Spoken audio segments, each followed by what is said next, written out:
Hey everyone, welcome to my another video. Let's see what I do in a day.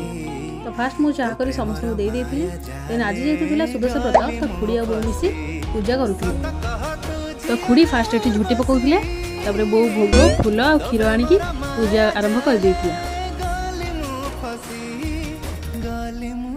तो सुदर्शन व्रत T माँ लक्ष्मी को प्रसन्न करिया पई शुक्ल पक्ष गुरुवार दशमी रे पालित करा जाय।